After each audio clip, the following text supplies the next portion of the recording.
Hi, it's Christina with the Sisyphean Journal. Today is April 8th. I've already covered today's anniversary, which was kind of a mystery abortion in Chicago. You can follow the link below to that. But there's been a lot of talk about whether we should defund Planned Parenthood. And I thought I'd just share with you. I've shared Planned Parenthood abortion deaths, but let's look at an ordeal that a woman survived.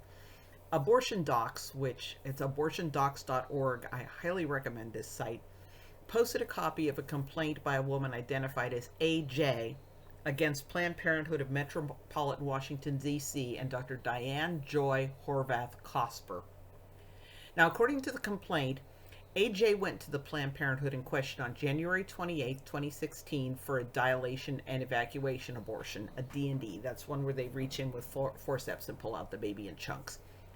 During the process, Horvath-Cosper caused the following internal injuries to her patient.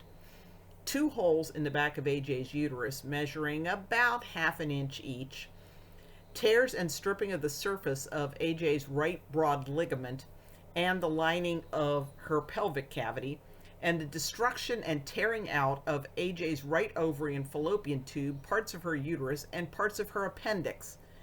I would think if you are a doctor and you are reaching in and pulling something out, I think you can distinguish between a fetal leg and a fallopian tube. I'm a layman and I could distinguish between a fetal leg and a fallopian tube, but evidently this Planned Parenthood doctor couldn't. She just kept reaching in and pulling things out.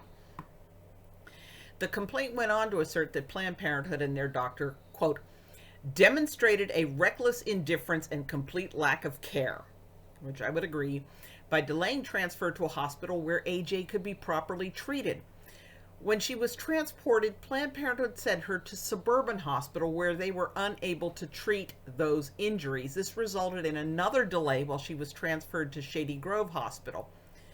Surgeons there performed emergency surgery to patch up this hot mess. They had to transfuse AJ with a lot of blood, and they found the placenta and the calvarium, that's this part of the baby's skull, still in AJ's damaged uterus.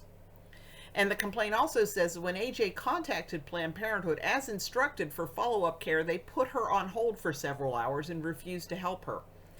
And the complaint also faults Planned Parenthood with failure to properly assess that it was not safe to do this abortion in an outpatient setting, failure to provide adequate informed consent, failure to properly dilate AJ's cervix, failure to use ultrasound guidance to ensure that these structures grasped and removed were parts of the baby and not parts of the mom's internal organs, and failure to have policies and procedures in place to deal with the complications that AJ suffered.